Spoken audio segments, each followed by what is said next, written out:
soldier incoming. Prep time's over, now you deploy to the war zone.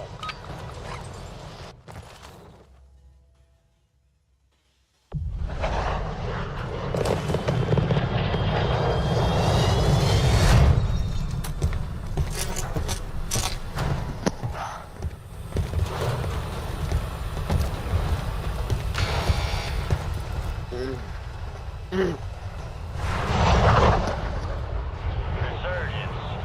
Stay alive to keep your squad in the fight. Drop point for your squad.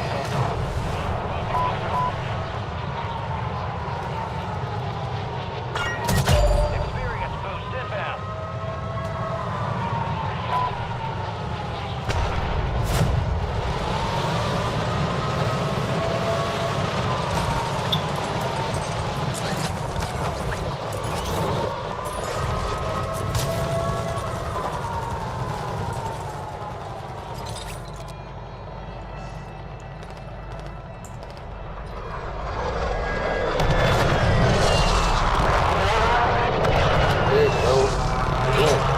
Spy drones down there. Clean them up.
Hello, ladies and gentlemen. Let's get it cracked. Let's get it cracked. I'm over here. Audio's good. I'm here. I fixed the video. I censored it a little bit more. Hopefully that helps. Let's get it. Hey, can you hear me? What it is? I'm over here. Oh, right here. Double XP secured. Make it count. I got you. I'm gonna self-revive. Okay, fine. Move it. Friendly buy station deployed. I got you. I'm bringing you back. You don't gotta wait that long. Back. Fuck.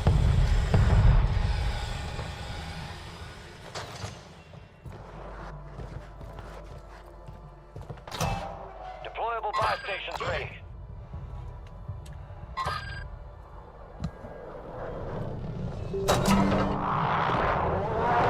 Squad made it to the safe zone. Enemies dropping into the AO.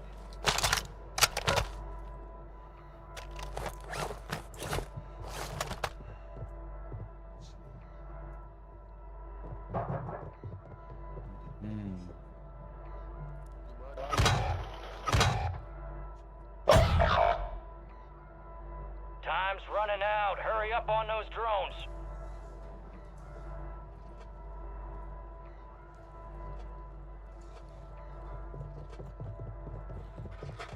We missed our window. Goddamn drones. Your squad mate's back on station. Good work. You got a loadout drop inbound. Hostile Guardian has been deployed.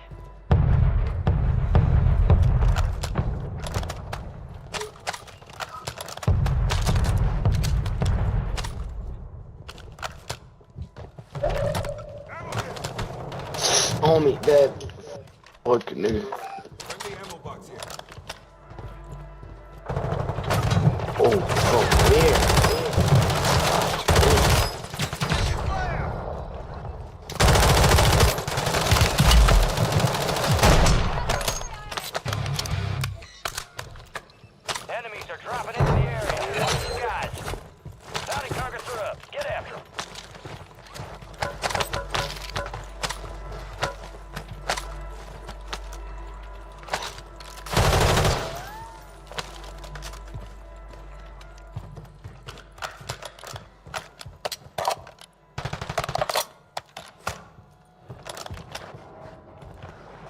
We should probably get high ground.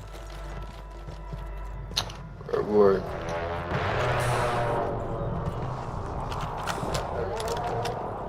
Go on top prison.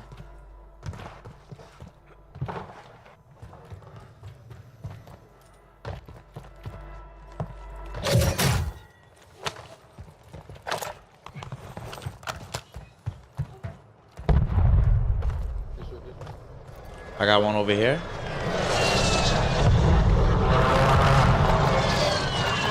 Ah, I fell down. Fuck.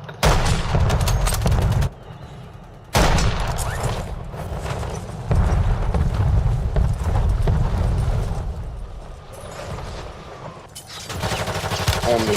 Dead.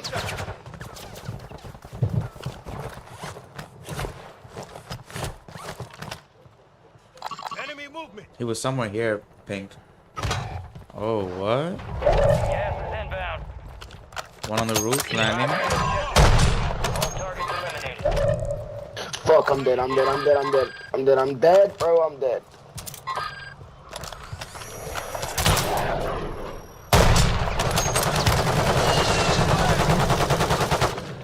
Good, good, good. Keep it up. Keep backing up. Alright, your squad's in the safe zone.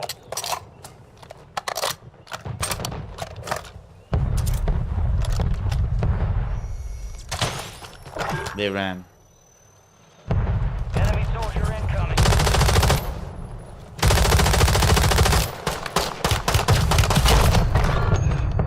Confirmed, I've located the rest of them. I got like 3 niggas on me, bro. Please. They're right here, okay? Where y'all at? Where y'all at? Come here. Come here. They're Come here. inside. They're inside. Yeah, they're inside. I killed like 2 guys.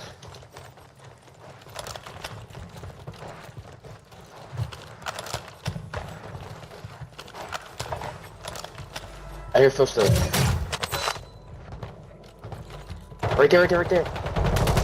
Dead. One is dead. I hear one more. I hear one more. Right here, right here, right here. Dead. I got Right one here, more, right one here. more, one more, one more. Yep. Dead. Good chat. Station prices have been reduced. I hear one more. Where at? Second floor, second floor. Enemy movement. Second floor, push. Enemies dropping into the AO. Oh, we second coming. floor. I know. Third floor. Third floor. He just pushed up. He just pushed up. I'm getting looked at by this side. Throw a gas at him. Dead on me, dead on me, dead on me, dead on me. Threw gas at him. Oh wait. Alright, chasing him. End. Make it Chasing him about That's to die. the chat, nigga.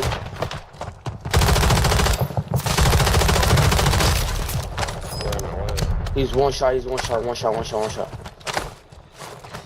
Yo, Pink, go on me. Pink, push. Push with me. Talk to me. Where you going? Upstairs? Yeah. I see him. I see him right there. Right there. Live ping. Live ping. We're going this way.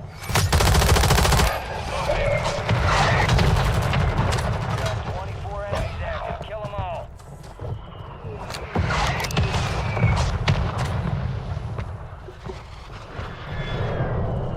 Squad members are in the safe zone. Oh, shit. Enemies are dropping into the Well, AO. then, Guys, in the plant. Land right here. fire sales over. Adjusting prices. Lo mataron. You've got reinforcements inbound. Nice. Oh, from the back. Right here. Yes, come here. No. Oh, fuck it. Wait, bro.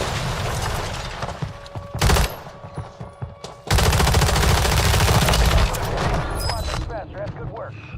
Squad mates redeploying. Well done. Good shit. No more second chance. I just got looked at.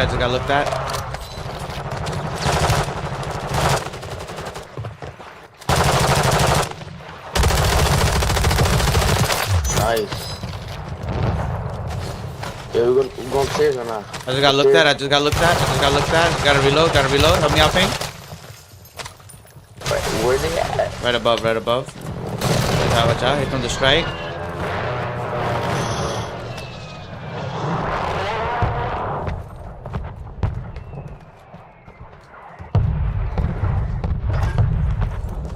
I'm going inside, bro. You inside. I got him. You got him?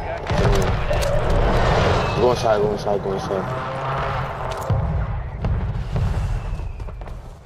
I got one right here. Squads outside the safe zone. On you, yellow. On me. Bad. Yeah. Oh, fuck, he's one shot. Shit, nigga, he's one shot, bro. It's two.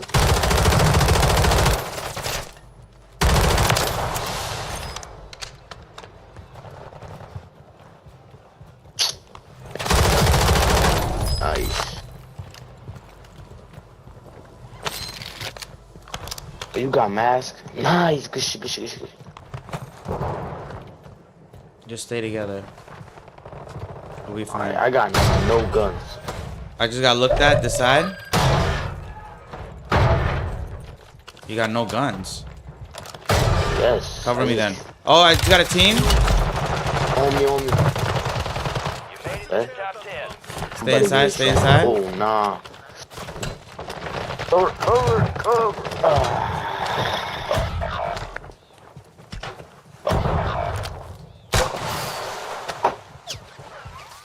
I got one back. Gas is closing in.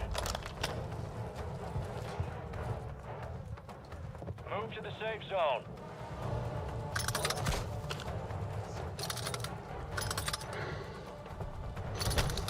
Shit.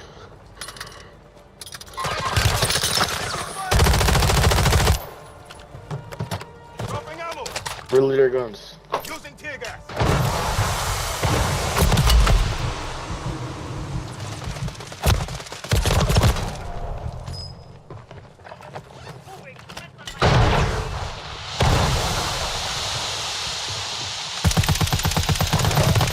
Oh, hell no. Good try. 10 were left. This suck ass nigga with a fucking 8. You lost that. Return to No base to fucking debrief. way, bro.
Soldier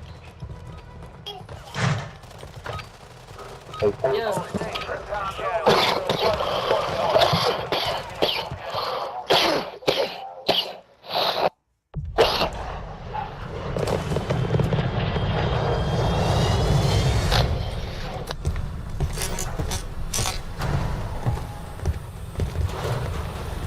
will silver love. And till I found you. Resurgence. Survive Oh, prison again, prison again. Yeah, let's go.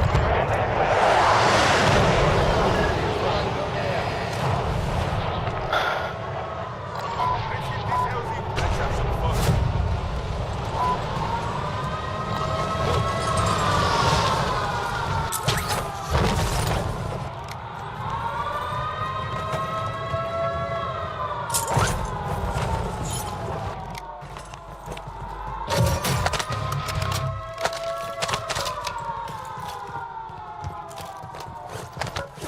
Loot if you need it.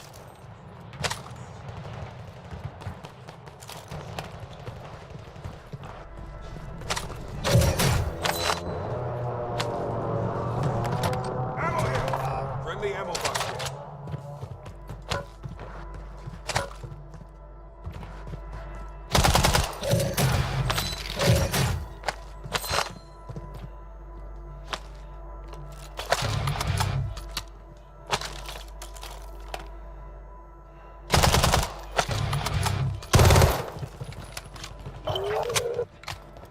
Bounty targets marked. Kill them all.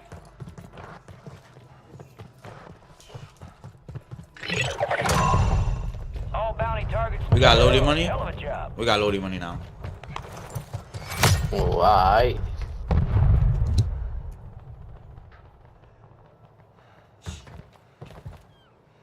Niggas think they bulletproof.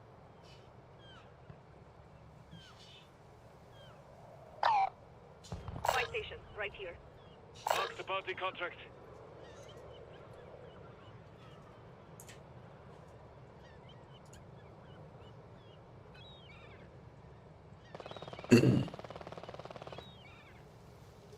That's what it is. Your Okay. objective I said it was gonna be simple. pumped. Eliminate all bounty targets. Are we buying loaded or what?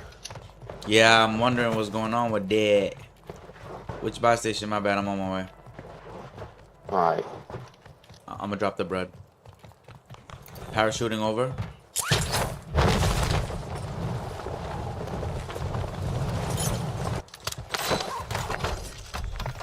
Oh, need a little bit more. Need like 3,000. I got you. I got you. I got you. Here. And I'm gonna pop a muni. I'm gonna pop a UAV as well. You got that. You got that. Popping a UAV as well. Oh, I need 1,000 for a UAV. 1,000, I got you. Enemies dropping into the AO. Make sure you hit this armor ammo.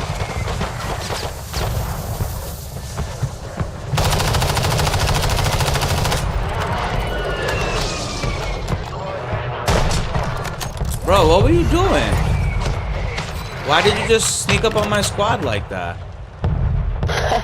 That's crazy. They try to save you with that mortar. Operators from that squad. Hunt them down. Back here, one in the back. I see him. I see him. Where you at?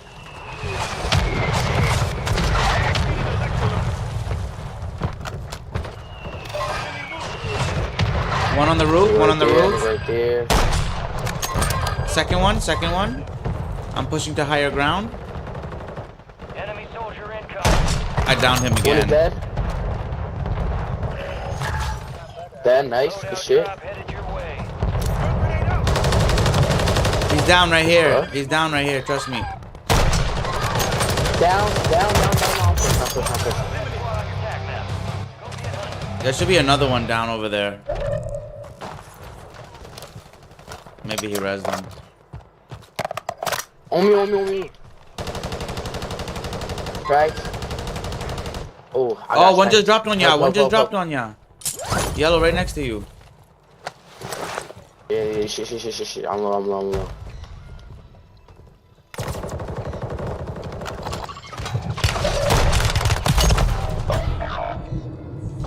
Dead. Second team. You've got Oh reinforcements my inbound. god, bro. I'm in the bad spot.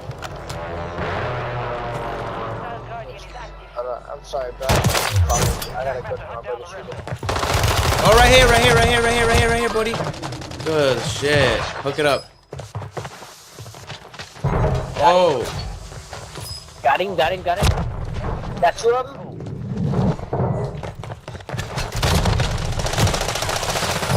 Little herb over there with the sticks. One more jumping, one more came in, one more pushing on you from the back, from the bridge side. Good shit. Good shit. I'm dropping it right now. What even? Oh no, he's one shot. Yeah, they keep dropping. There's no one dropping. Keep dropping, bro. Keep fucking dropping, bro.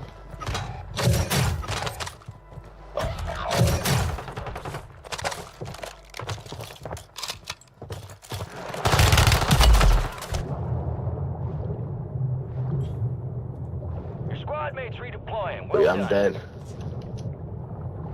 I'm dead, bro.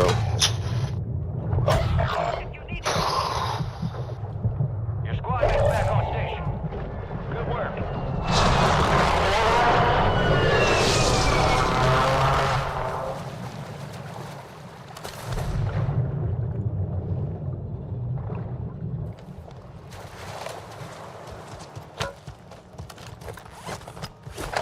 You've got reinforcements inbound. I'm pushing back now. All right, your squad's in the safe zone. I'm Enemies getting are my dropping loot into the in. area. Watch the skies.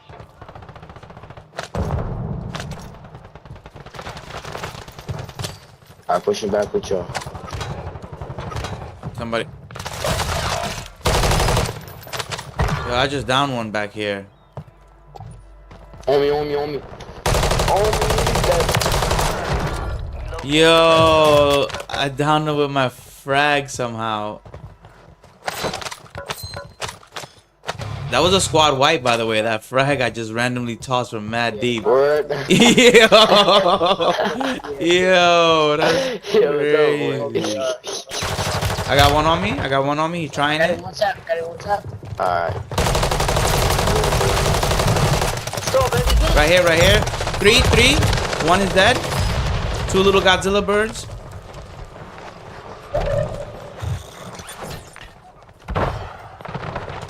Dead. Good movements.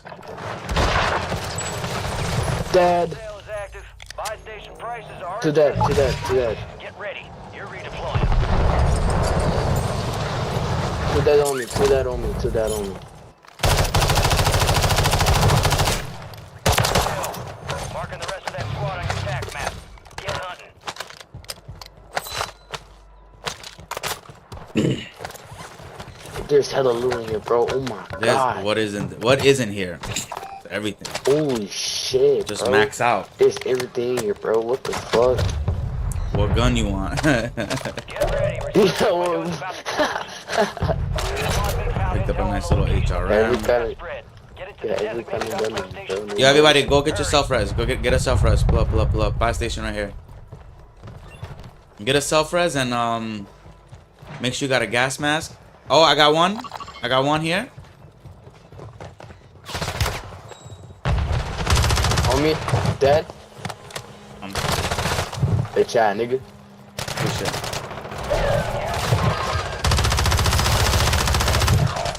Bitch ass nigga. That's why I take your teammate. The rest of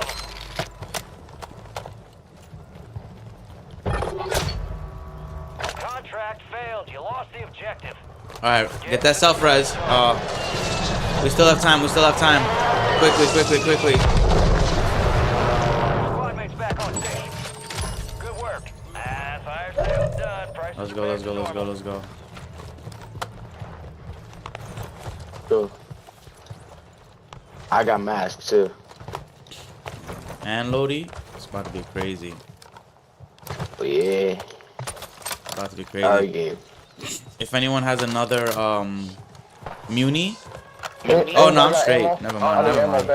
Damn. No, I'm not going How there. the fuck? How the fuck I got 80 sniper rounds? That's crazy.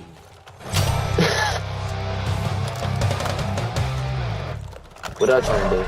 All right, we should move to control. Control. Yeah, we're gonna be stuck out here.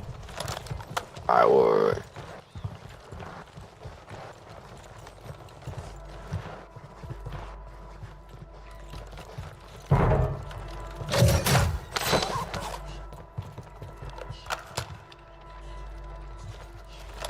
I'm going in with you. It's clear. It's clear. Surprisingly. Oh wait. Yeah, it's fucking clear. We're good. I don't go roof or not. Roof. Got gas moving in. Enemies dropping into the AO. One just dropped behind us on the ship. On the ship. Hit him, nothing.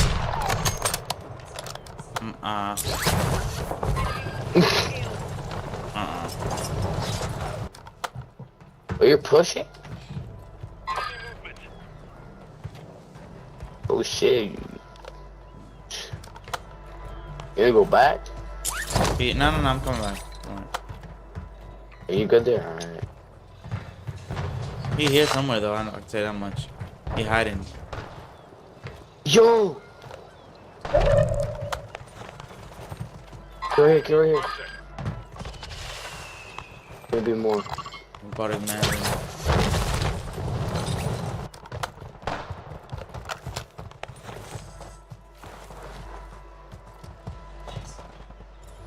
Dog right there. Lid right there. Bro, he's mad low.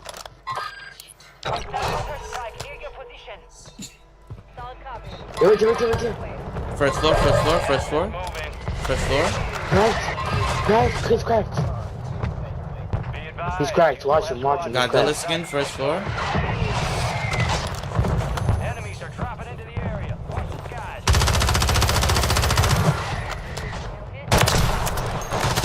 Oh my God. Dead.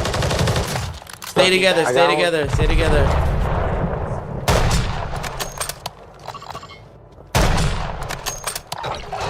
Moto strike on us. Moto strike on Watch us. door. Watch door. I do have a gas mask. I'll be alright. Oh shit. Drop me some bread, man. Drop me some bread. On me. No, on me. I worked out one. Fuck, bro. Go down, for my spot. I can't believe what just happened, bro. This craziest, stupidest shit just happened. If y'all got money, please buy me back. And we get this dub and take it home.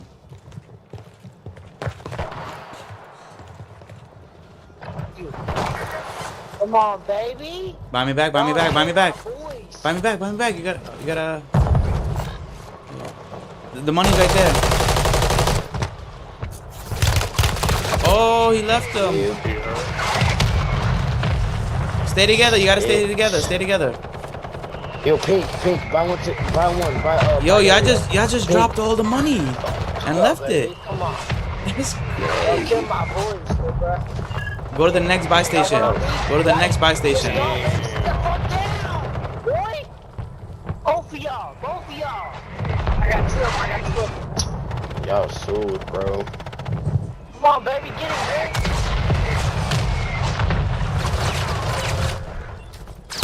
Somebody's shooting you.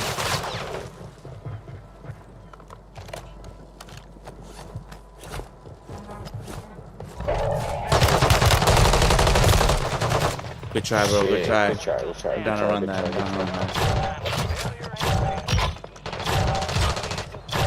I bet.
gear and weapons. We'll be deploying shortly.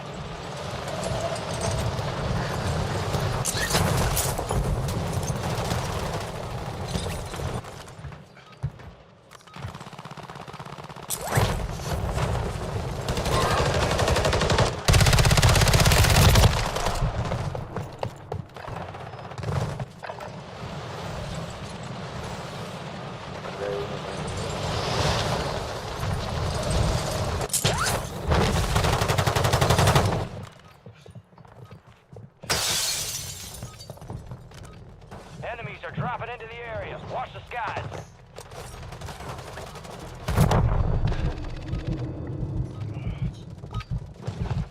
All stations, we are green to go. Stand by for deployment.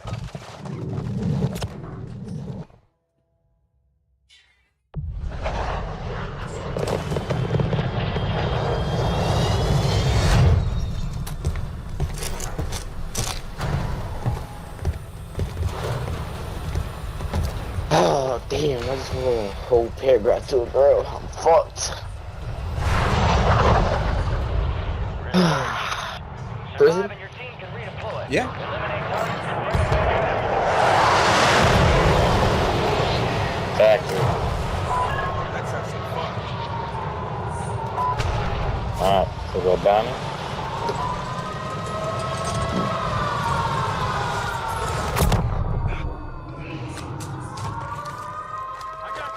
That wasn't the smoothest landing.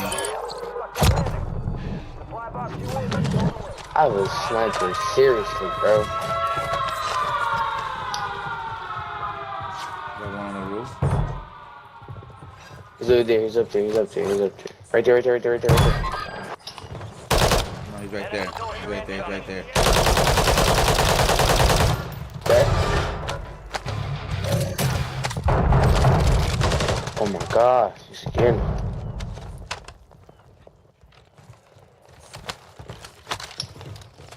One coming in, one coming in, one coming in. Alright. Second one. Third. Finish them.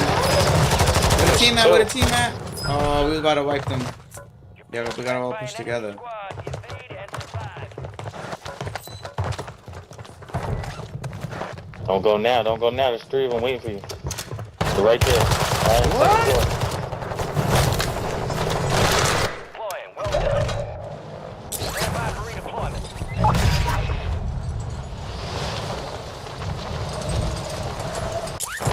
I'm not going back.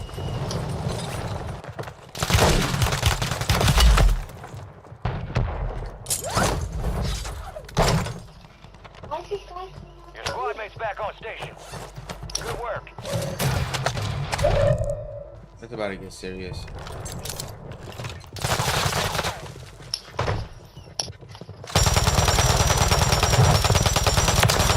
Your attack map to hunt down the rest of them.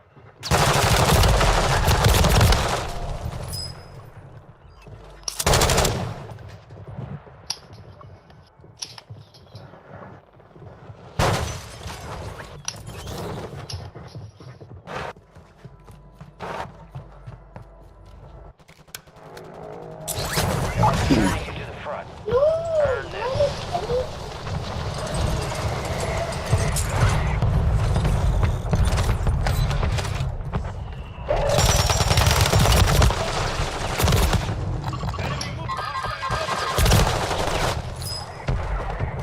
I down one in your building. Yep. Marking the rest of that squad on your attack map.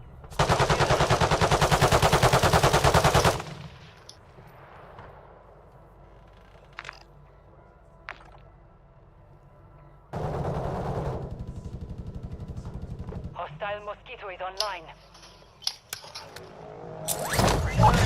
Go get your revenge.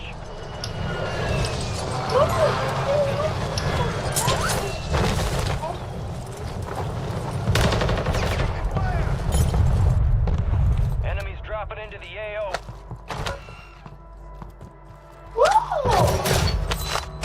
We lost track of the bounty target. Contract failed.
starting seeing me.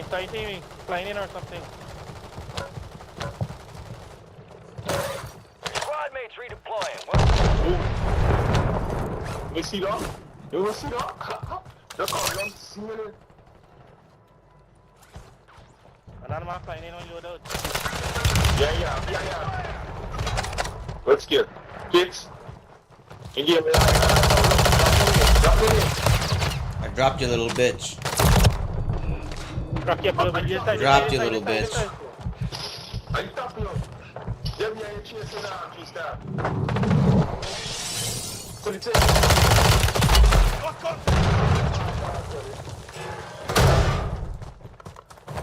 Call for backup. Call your boys. You need your back on boys. station. Good work.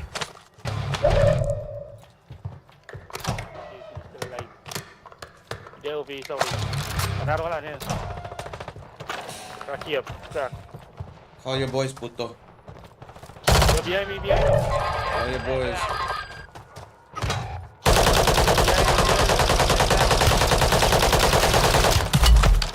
Crack. Cracked. Your boy is down. You worried about me being cracked? I ain't worried about being cracked. Smoke grenade. Squad made it to the safe zone. Looking at backing up. Your squad mates redeploying. Well done. Looking at backing up and shit. Are you hiding? Oh, that's so sad.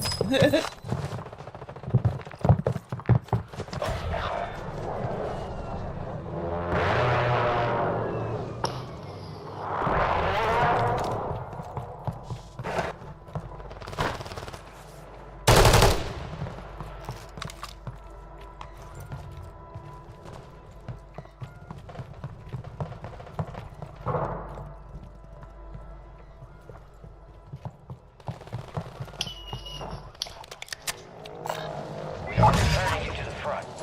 Earn this. Your squad mates back on station. Good work.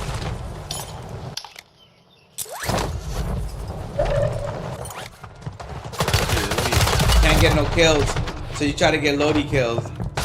Look, you can't get no kills. How many kills you got? Just tell me before you kill me. How many kills you got?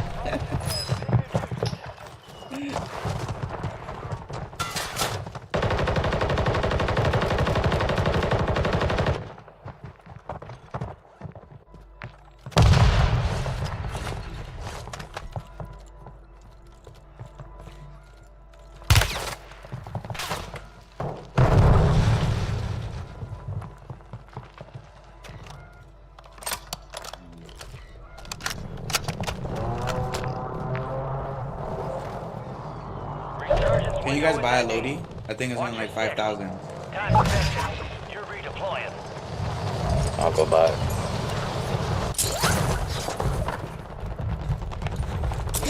I'm with you. You'll need coverage. Okay, I'm with you. Go. It's more than 7,500. Oh, I need, here, take my money. Bren. Blue. Oh, sad.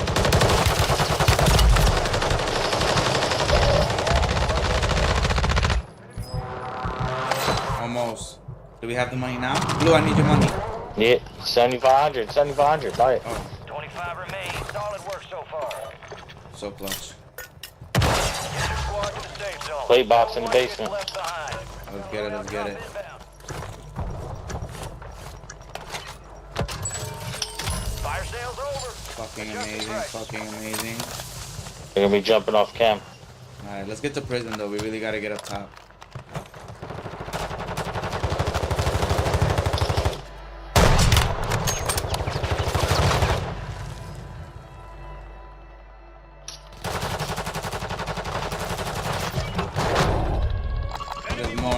There's more. Squad mates redeploying. Well done. Hostiles deploy the mosquito. Oh, I got sandwiched. And I'm shooting like shit. I just need it back. Good looks.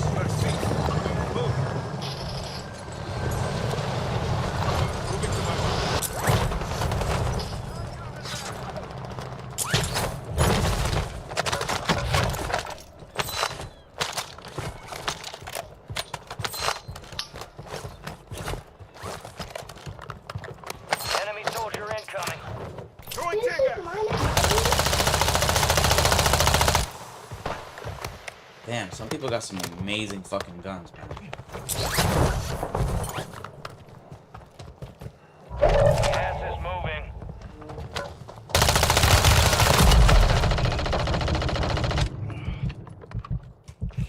Head to the safe zone.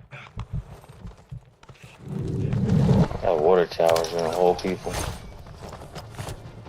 I hear one, I hear one. Live ping, help me out. He's right there somewhere. Oh, I see him, he's down there, Bounty targets identified. Weapons free. He's going around. Oh my god, oh my god, like 4 or 5 teams. People, I mean, not teams.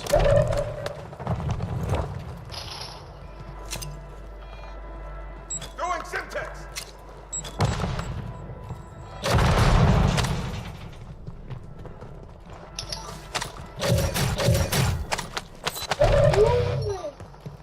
Fellas, we gotta stick together. And we gotta move now. Let's go hold that loaded area. He's right here. He's in that corner. Got gas moving in. Get to the safe zone. I got one right here.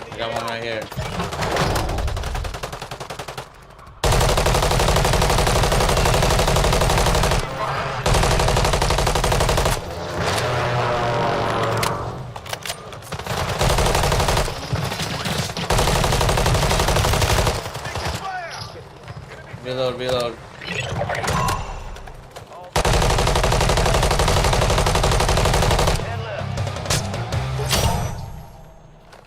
Stay plated up, reload.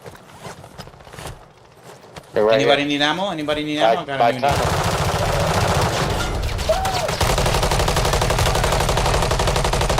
Precision on us, stay on the left side.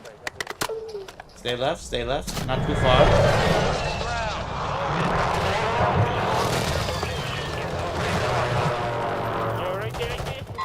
Oh shit!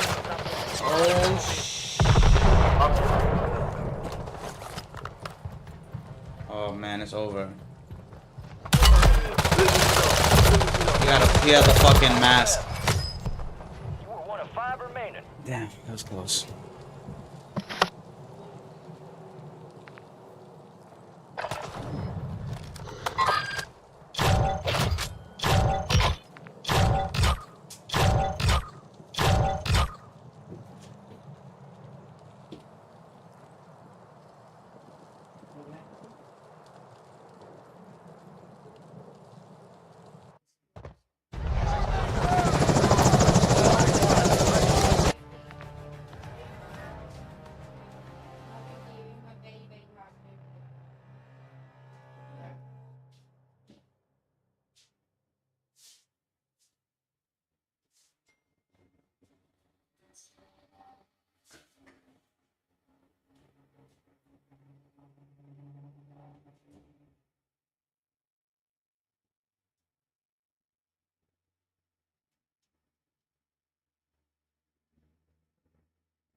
Ah, I got the ying ding.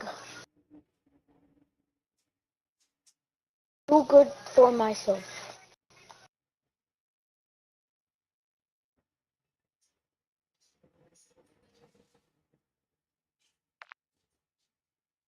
Oh. Oh.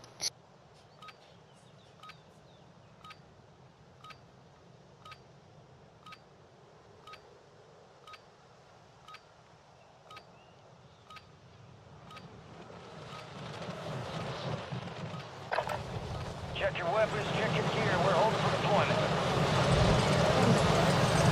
But I don't want to play with him.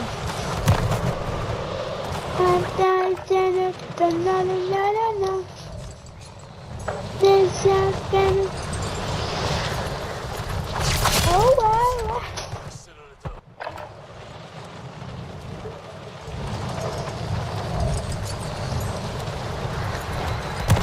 wow.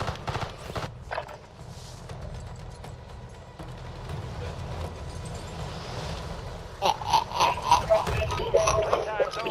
5 for deployment to the war zone. Enemies are...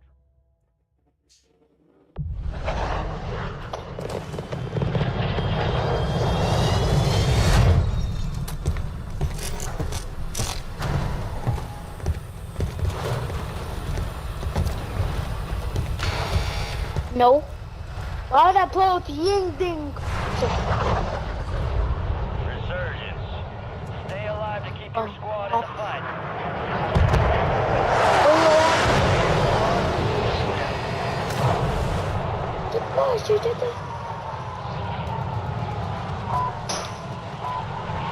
Oh. I'm so free.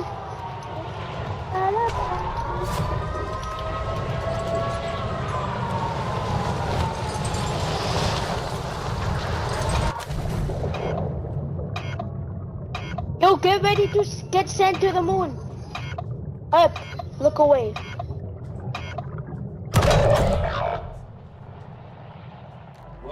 Too easy.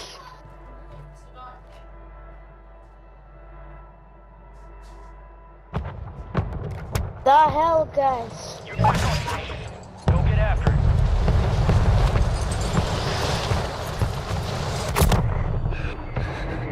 Go! Wake up, dude! Check your fire.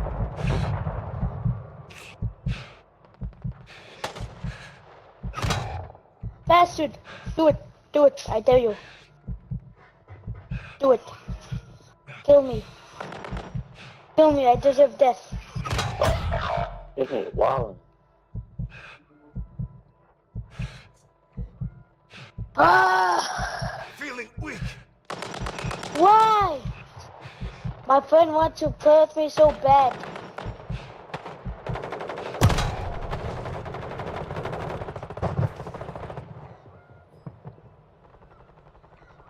I'll make my friend mad. Hostile mosquito is online.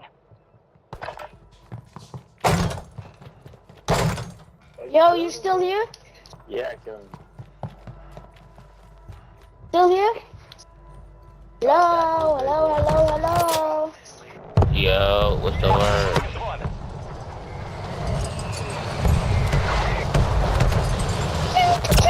Is that the word?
One of these photos was shot with a camera.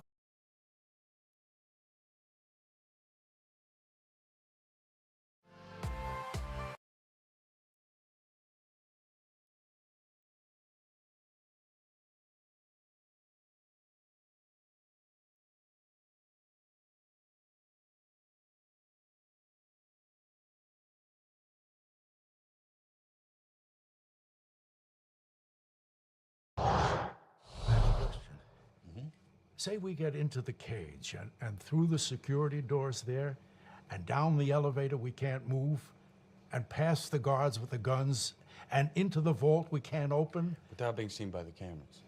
Oh, yeah, sorry, I forgot to mention that. Yeah, well, say we do all that. We're just supposed to walk out of there with $150 million in cash on us without getting stopped?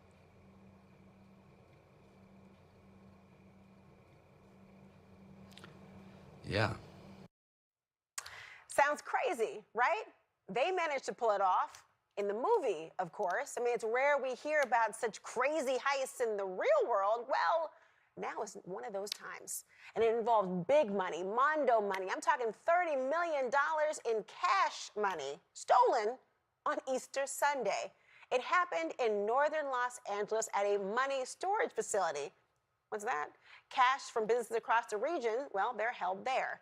Sources telling CNN the burglars broke through the roof, bypassed the alarms, entered the vault by cutting through the ceiling, and then exited the building by breaking through a rear wall. It's one of the largest cash heists in the city's history. I know, you've probably got 30 million questions. So do I. So for starters, you ever see what $30 million in cash looks like in person? Me either. But here's a taste. This is $30 million stacked in $100 bills.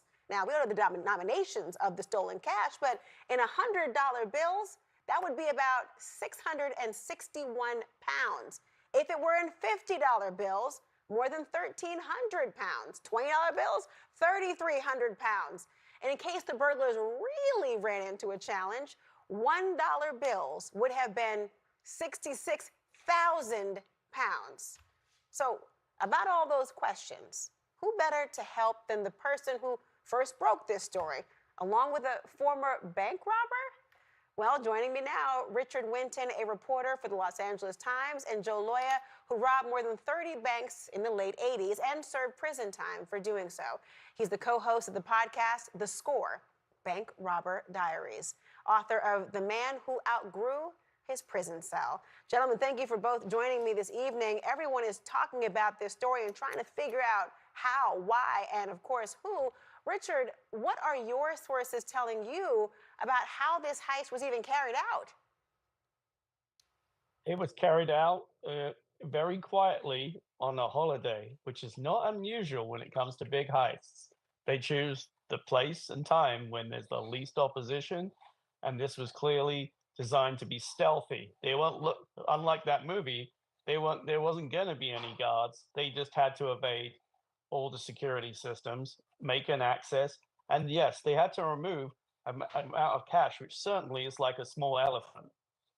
I mean, Joe, you're the one with the experience here, to say the least. I'm wondering, from your perspective, when I describe what is entailed, seemingly, how much planning would go into something like this? Well, the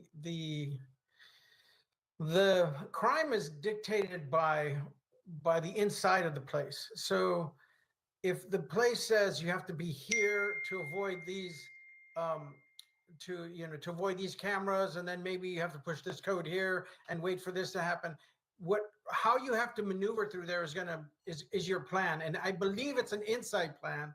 So I believe that everybody who was involved in robbing it already understood that they understood what they had to do, where they had to be, what cameras to avoid. So I don't think that's the challenging part, planning the actual robbery. It's all the other things that go into it. It's the disguises, it's the weapons, it's the getaway stuff. And I believe that there's been another robbery that in 1997 where some guys robbed another money storage facility. And they are very, very clever the way they did it, the way they got away with it, the way they waited.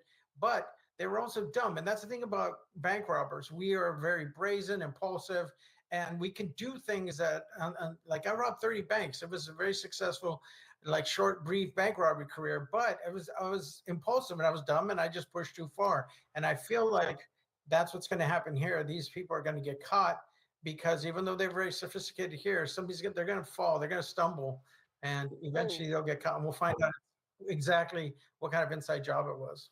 Well, Richard, let me have you weigh in here because everyone's wondering about the FBI investigation. What do you know?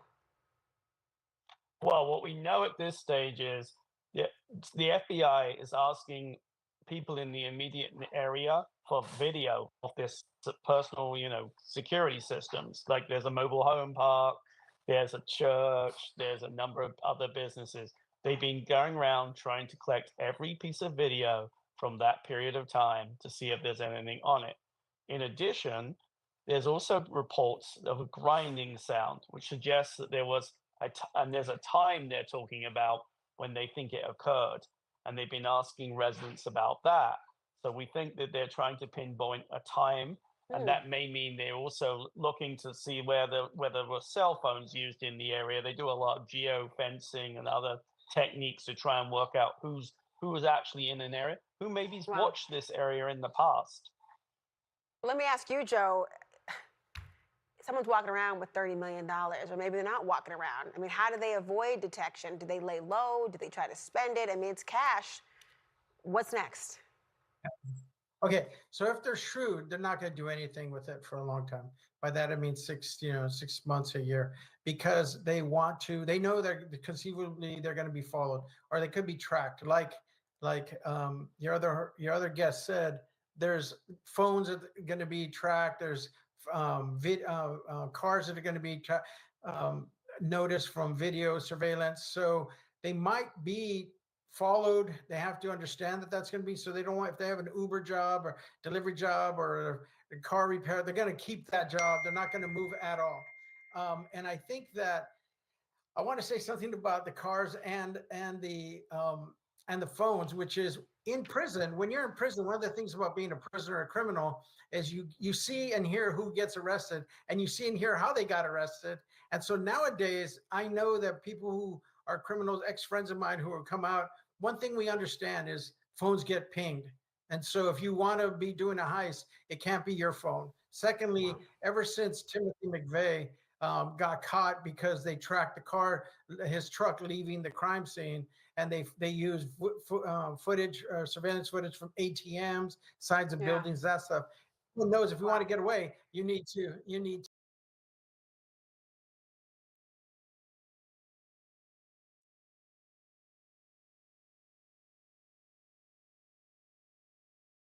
All right, today we have with us the brand new DJI Avata 2, and also huge announcement. We are going to be announcing our very first top secret product, which we're super excited about. We'll be announcing it on the first day of NAB at the small rig booth. So if you're around NAB, come say hi. We'll be there. We'll be hanging out. Anyways, on with the video. Thanks to music provider Lick for sponsoring today's episode, where we're going to be checking out the new Avata 2, the new features, what we like about it, what we don't like about it. A lot to go over, so let's start with the big camera upgrade. And that is what I've been hoping for. A 1/1.3 inch sensor and an f2.8. Design-wise, looks a little bit trimmer, looks a little bit sleeker, and definitely does feel a little bit lighter weight. I think they said they dropped like 30 grams or something like that. New battery system right here, which is the pinch, and it just drops in like that. And check these out, these little hollow cutouts. They said they did this for sound reduction, so I'm gonna go ahead and fire this up and go for the flight.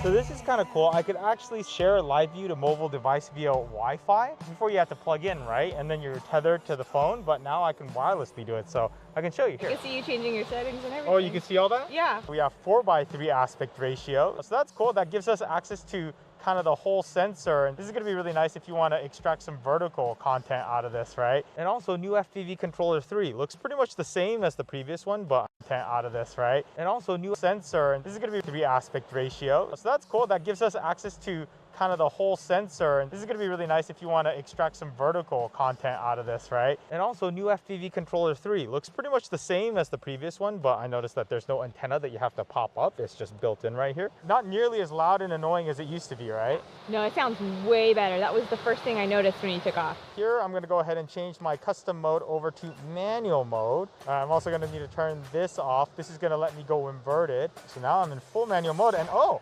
actually the takeoff is actually pretty low on the throttle. I'm at a hover now, so what is that, like a third it feels like? I think so. So that's actually pretty good. I'm going to punch it. Oh, okay. Honestly, that took off a little bit better than I was expecting it to. Interesting. You know, honestly, I'm pleasantly surprised by the amount of punch that it just had.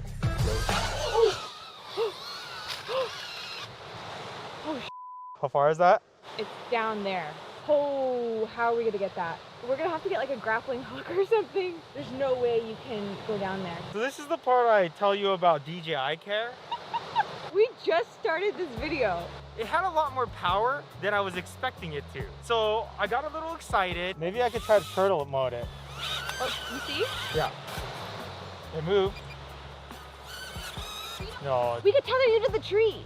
And then you could like rappel. I could rappel down from there. Yeah. That's what I think. Let's go to REI. First thing in the morning, we come back to this spot and go get it from there. So you're telling me that instead of going to the courthouse in the morning to get our marriage license, we're gonna do this instead?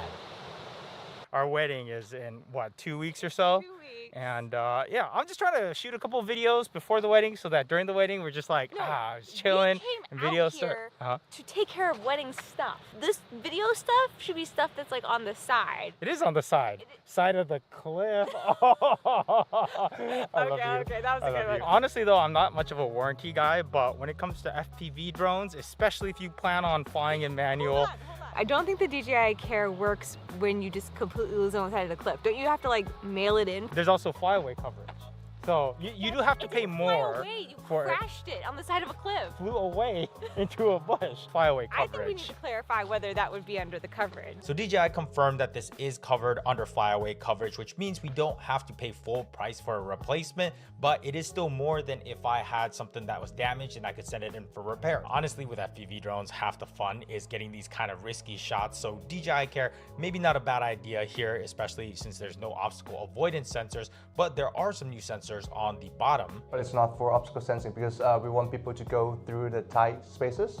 If you have the obstacle sensings, you are not going to do that. Right. It's just for position. If you fly indoor, it's going to be more stable. So it definitely seems to fly really locked and stable even when it doesn't have any GPS signal. Anyways, there's a drone that needs rescuing, so to REI. Oh, you just started a new type of business. Drone retrievals? Yeah. They should teach rappelling in a Part 107 class, don't you think? Instead of learning how to read me cars. Oh, maybe I should tie my shoes first, actually. Your shoes aren't tied? I really should have gotten boots, but we were already kind of over budget. Wish me luck. The thing is so slippery. I'd be so dead without this rope. Like, all this is like so loose. Am I close? Another 6 feet. 6 feet all the way over there. Yes, use the stick. Oh, that's a good idea, actually. It's in there somewhere. I see it. Oh my God, I think I got it. Oh, I got it. Woo. We have made it down to safety. Oh my God, if this Avata 2 still flies, I'm gonna be really impressed because it did rain a little bit yesterday too. Here's the drone, totally dead battery, so it must have just like drained itself. Let's see if I put this one in. And oh, look at that. Fires back up. Wow, gimbal's working fine. That's the part I was most worried about. But honestly, can't even tell it's been crashed. The 3 ways to control this Avata is 1, the motion controller. There are some new features of this that we'll test out in a little bit.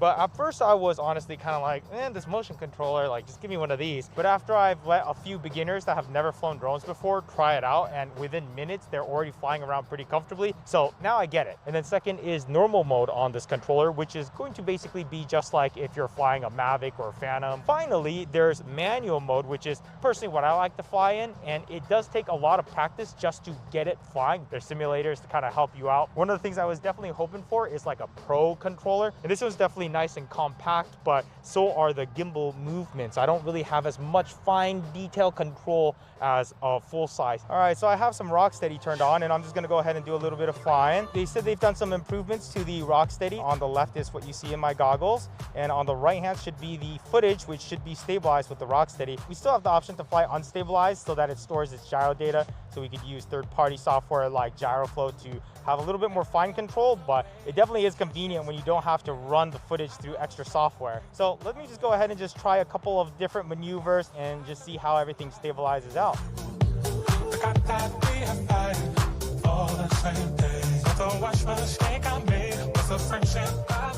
Now I'm going to try Horizon Steady, and that should just completely level me out. So let me go ahead and do a roll there. It's also worth noting that this isn't available in the 4x3 mode, only in the 16:9, but it should remove any sort of banking, making it look more like a Mavic. I also love that I could just change my camera angle mid-flight instead of having to actually land and physically move it.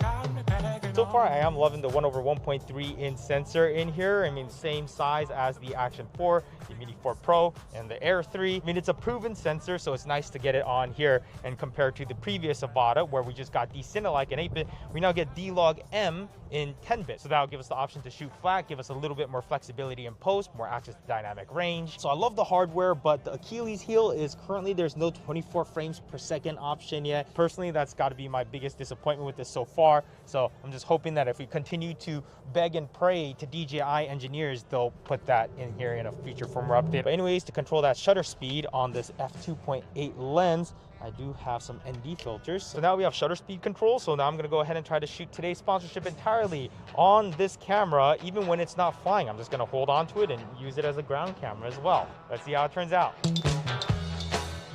Hi, I'm Deputy Dylan, here to warn you about a dangerous new habit running rampant on the streets.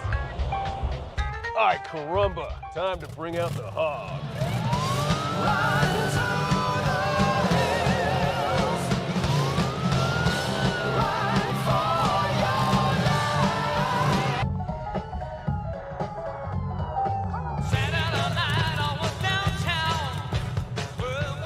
Son, were you just listening to some stock music? I'm so sorry. I'm so sorry. Yeah, what's it to you? What are you? The music police? Well, actually, yes, I am. Well, cut me a break. If I used music I really wanted, then this video would get flagged for copyright and get demonetized. Haven't you heard of Licked, where you can go and license top tracks from mainstream artists for your videos? They have millions of tracks to choose from, and the selection keeps growing. So you're telling me we could be listening to some Jack Harlow right now and this video won't get demonetized? I'm gonna give you a link in the description for 50% off your first mainstream track and 14 days free stock music. So next time I see you on these streets, you better be listening to something good like the new Barbie soundtrack.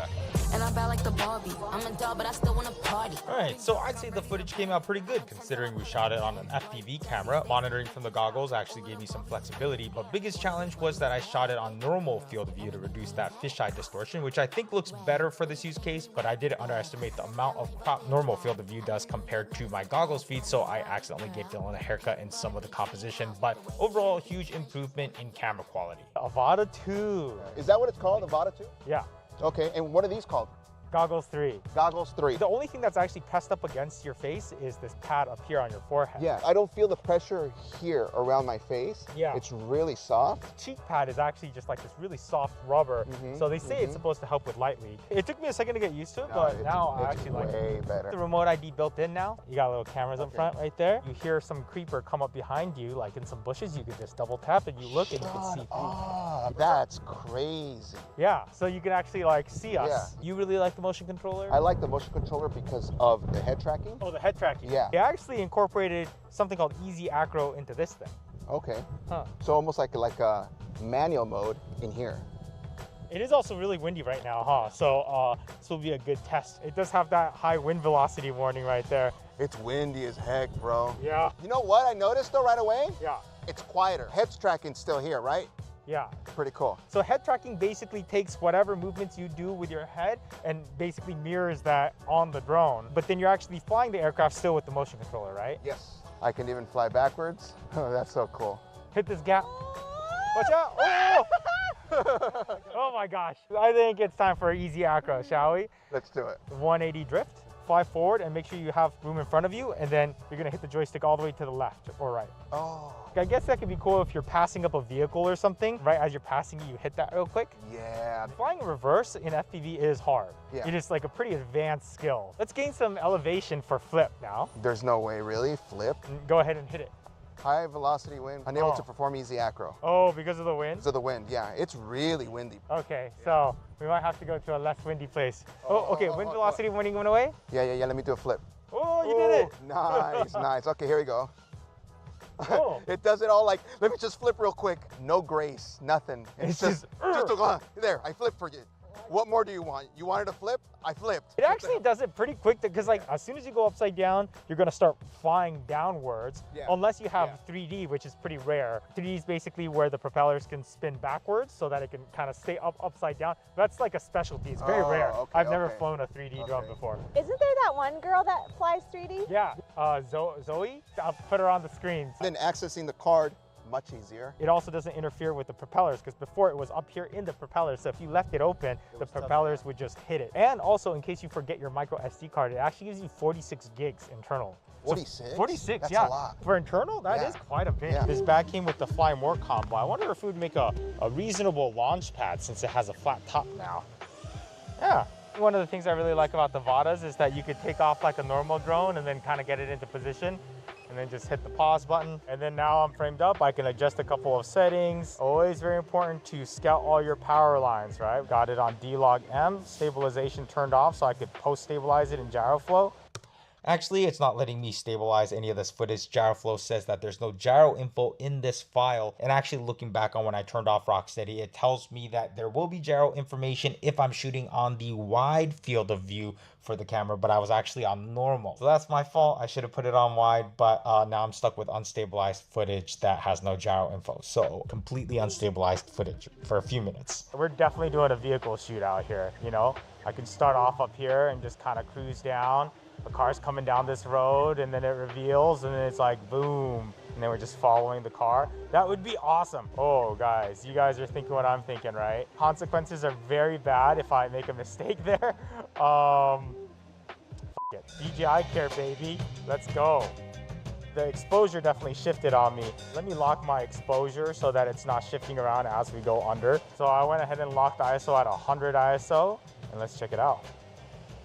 Easy. So it's giving me a little notification, battery level low, throttle output reduced. As the battery gets lower, the amount of throttle I need to hover definitely gets a lot higher. So right now, just a hover, I'm probably using about like 65% of my throttle. So if you're gonna do any aggressive flying, you definitely wanna do that at the front end of the battery while you still got all that voltage.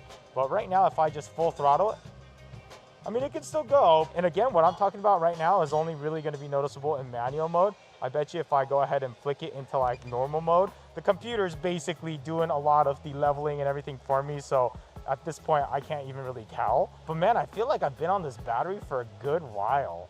I'm just gonna keep cruising around until it force lands. Battery low, landing automatically. So it's automatically landing at 6%, which, you know, can I force it back up? Okay, I kind of force it back up. So how long was that flight? I'm gonna go ahead and put it up on the screen. It felt like a pretty long time actually. 04 image transmission now gives us more range and just like a more solid connection. But the downside of it is there's some compatibility issues. I know you can't use these goggles for like the DJI 03 Air unit and like the previous Air units, but DJI told me that they're gonna be doing a firmware update in like a month after release or so, where basically you could use the previous version of the controller and motion controller and goggles to the previous one on this new drone. So you can get the drone by itself. You don't have to get all the stuff. So that's nice at least that they're not gonna make you buy everything just for that. But then there's other things with 04, like the Mini 4 Pro and the DJI Air 3 that I guess this can work with. Oh, we could probably get some crazy top speed because I got a tailwind here. 68, 62, 60, 63. Into the wind now.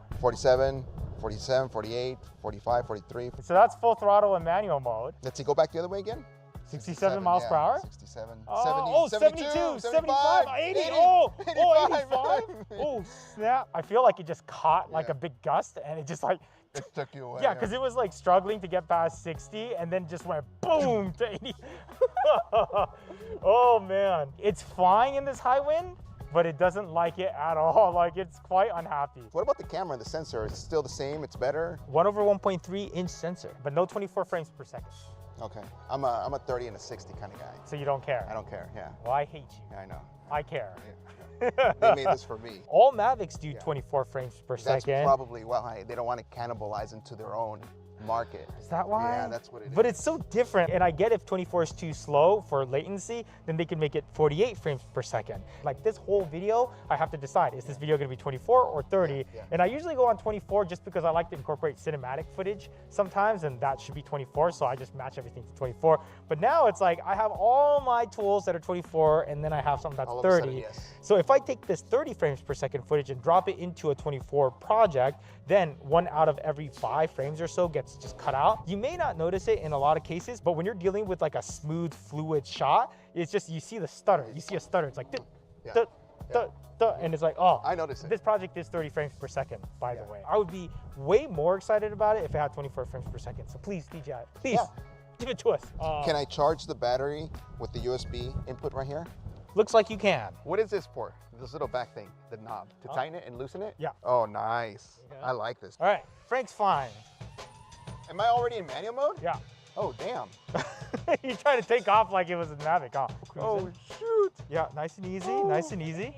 It goes, it goes, it goes. Yeah. It just wants to go. Yeah, it's different than the first one. Oh, this is so cool. It feels lighter. It feels way lighter. A lot lighter. Yeah. It feels very floaty, which I really like. Old school Cinemoops all felt like really heavy, like you have to like give it a lot of throttle just to stay up. But these new ones, they just kind of like, they're light. Barely touching the sticks as well. Yeah. Yeah, it just wants to go. This is nice. Yeah, this feels much better. And it's quieter. And also, look at how dark it is. Harry's at 6400 ISO. And you're still able to actually like see pretty decently on yours, right? Yeah, yeah, big improvement, much better. Yeah, like with the old Avata, I feel like around this time, it started becoming hard to see, right? But with this 1/1.3 inch sensor, you just have much bigger photo sites. So you can really just absorb a lot more light and just see what's going on. When I heard that it was gonna have 23 minutes of battery life, I was like, oh, well, they went for battery life and lost performance. So I thought it was gonna fly worse than the original Avata. Yeah, no, I can tell you right now that this controls much better than the original. Way more agility. Yeah, okay, and then if I want to come in and land, just hit the pause. Pause button right around. There you go, and it just pauses. Oh, it lands on its own, of course. Yeah. Just throttle down, bam. Overall, everything is better. They still didn't put 24 frames per second in it though, so not everything, you know. Now, one of the things that some people experience in the original Avata is if you come in hot and then you do a sudden turn, you would get like a dip or a tumble. I want to see how this handles that. Now, it is important to keep in mind that there are different types of FPV drones from Cinemoops, which this is, and these are designed to fly nice, smooth, and stable, not necessarily designed to fly super aggressively compared to like a race drone or a freestyle drone. There's also long range, there's cinelifters, and each drone has their pros and cons. We'll try a couple of different aggressive moves here, so let's come in for a dive and just try to bail out. Didn't have to go full throttle on that one yet. Oh, went full throttle there. Now that it's not as windy, it's handling so much better. The propeller guards are great for safety and all, but it definitely affects aerodynamics. But now let's see if we can get this thing to do that dip. Got some speed here and just a sudden turnaround. Okay, yeah, it doesn't like doing hard U-turns. So I did a bunch of these hockey stops, and most of the time it was fine, but occasionally I'll notice that one side might dip more than it's supposed to. Okay, there, it did something. Again, this is only something that happens in fully manual mode. I tried it again in normal and sport mode, and it had 0 issues. It's actually not unusual for FPV drones to do weird things like this when it gets caught up in its own prop wash or in heavy winds. So I think over the years, I've just tried drawing smoother lines opposed to any sudden braking. And when it does happen, the more practice you get, the faster you'll be at bringing that nose back up. Now, me personally, I wish they went to 3.5-inch propellers because that would just eliminate the dip and just fly a bit more stable in high wind conditions. In my experiences, when you go from 3-inch to 3.5-inch, it does make the drone bigger, yes, but it just adds a lot more grip. That would be my personal preference, but I get that a lot of people with the Avata like flying with the motion controller or under normal mode, and they're never really gonna see the performance difference really, but they are going to be able to fit through smaller gaps with the 3-inch propellers. So I could see why they did it, but I'm still pushing for 3.5-inch in Avata 3. Come on. But honestly, I have been pretty impressed with how good it flies considering all its circumstances. And that max 23-minute battery, of course, that's in perfect conditions, but even with some fairly aggressive flying, you're still getting at least 15, which is really crazy for an FPV drone like this. As for slow motion, we do have 120 frames per second, but it is in 2.7K. And I guess since 120 is a multiple of 24, this could be a solution to using the Avata 2 for 24 frame per second projects. But of course, that would mean I would still need to compromise on resolution. Very important, every time you set these goggles down, don't let the sun just blast into the lenses or else it will burn pixels. Now, I would have to say the biggest benefit that the Avata 2 has compared to any other FPV drone is that it's got to be the most headache-free experience to get into FPV. We actually tried to do a full in-depth guide to get started into FPV. We took Sam to Rotor Riot Rampage, and you got training from some of the best pilots in the world. But we kind of stalled out on making that video because we just had to keep adding and adding and adding more things. And there's still so much more that needs to be taught before we can really comfortably say, all right, you're ready. Part of me still wants to finish that in-depth FPV guide. I don't know. Maybe it should be chapters. It's gonna turn into like the Lord of the Rings, you know? Yeah. Like with the Avata, you can generally buy it off the shelf, and I'm pretty confident you'll be able to figure everything out. You can always just hit that position hold right there. So if you start freaking out and go like, oh, I don't know what I'm doing, just hit that position hold and all of a sudden it flies like a Mavic. So it's just like such a great feature for when you're not super comfortable in flying yet. Woo! Oh. I got too excited. I got too excited. One of the things that's also kind of nice is that you could just connect straight to the Avata via Wi-Fi and download the footage straight off of it. That crooked, nice, beautiful footage. But yeah, that's it. Bye. Thanks for watching. And wish them a happy wedding. Is that what you wish people? A happy wedding? Yeah, wish me a happy wedding. Which already happened because by the time this video comes out, it's oh, already okay. over. But wish that we had a good one. We need all the prayers. Oh man, because the weather is not looking good in the forecast. It's the one day with like rain. It's like beautiful sunny weather, beautiful, and then just boom, one day it's cold and rainy, and then beautiful weather again. So I don't know. I mean, that's just how weddings work, I guess, right? Like yeah. All right. See you guys in Vegas. Bye.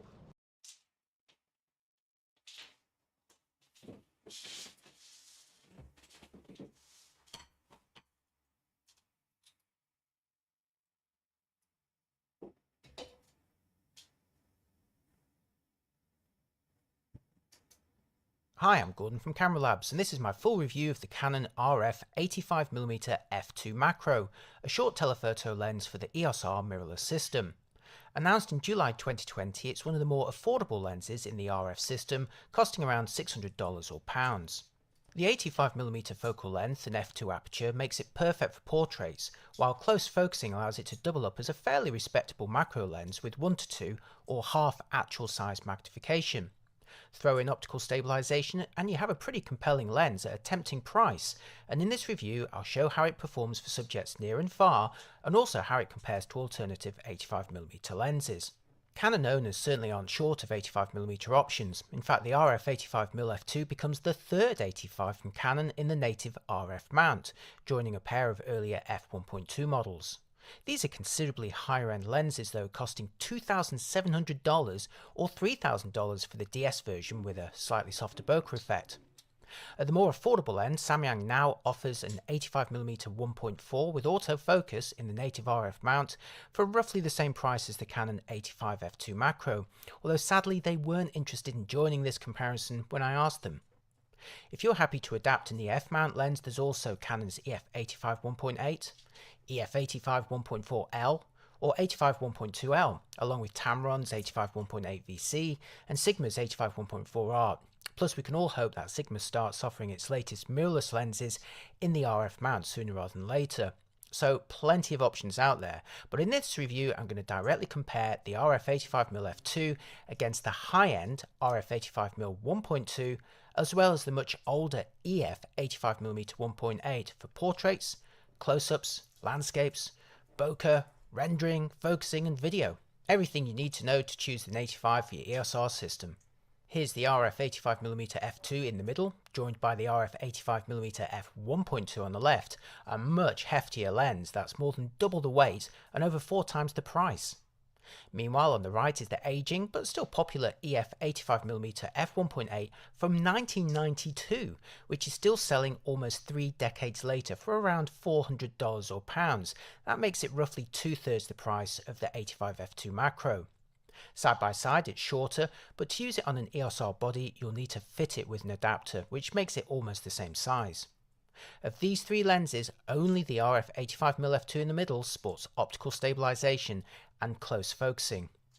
Meanwhile, the standout benefit of the 85 1.2 is of course its much brighter aperture and opportunities for shallower depth of field effects, and as an L lens, the build quality is also better and it comes with a lens hood.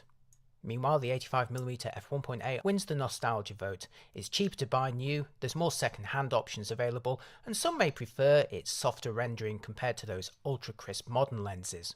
The RF 85mm f2 is 78mm in diameter, 91mm long, weighs 500 grams, and has a 67mm filter thread.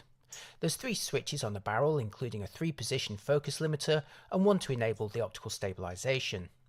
In the middle is a smooth motor-assisted manual focusing ring, and at the end a customizable control ring.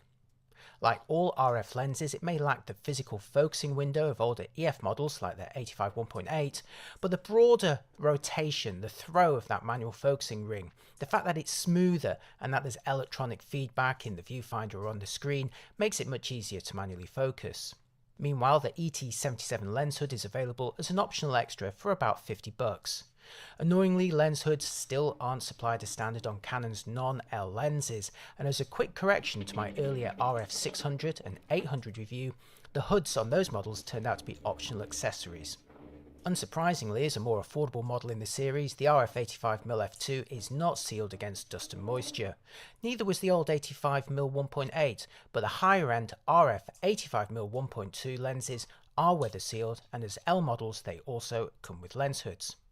Right, now for the image quality comparisons, starting with portraits, and all of the pictures I'm going to show you in this review were taken with an EOS R5 running version 1.1.1 firmware. The latest EOS R bodies make portraiture easy with face and eye detection, but as you'll see, the 3 lenses all delivered different results. Here's the RF 85mm f2 at f2, and now the RF 85mm f2 at f2, and now the RF Here's the RF 85mm f2 at f2, and now the RF 85mm f1.2 at 1.2, and now the EF 85mm 1.8 at 1.8. Placing them side by side with the 85mm f2 macro flanked by the RF 85 1.2 on the left and the EF 85 1.8 on the right reveals the higher contrast of the 2 much newer RF models, and of course the much shallower depth of field of the f1.2 model on the left. The rendering style between the 85 f2 and 85 1.8 on its right actually looks quite different, with the older model lacking the contrast and bite, but with a fairly attractive softness to its bokeh. There's no right or wrong here, just the effect you prefer. Taking a closer look though reveals a problem with my old 85 1.8 with noticeably softer details that look blurred compared to the much crisper RF models. Now I retook this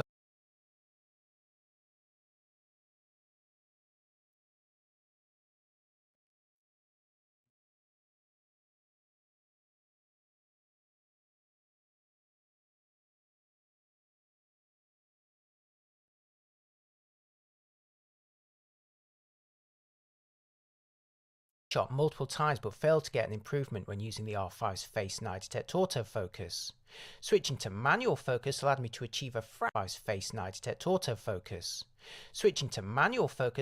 achieve a fractionally better result, which I'm now showing here, but it remains less crisp than the newer RF models to its left. Now, there may be an issue with my own 85 1.8 sample, but remember, this lens is almost 30 years older from a time of film SLRs, and even a better behaved sample, if available, is unlikely to perform anywhere near as well as a modern lens. It was simply never designed for this kind of resolution. Just before moving on, here's another set of portraits where I'm stood a bit closer. First with the RF 85 f2, and now the 85 1.2. First with the RF 85 f2, and now the 85 1.2, and finally the old 85 1.8. I experienced the same first with the RF 85 f2, and now the 85 1.2, and finally the old 85 1.8.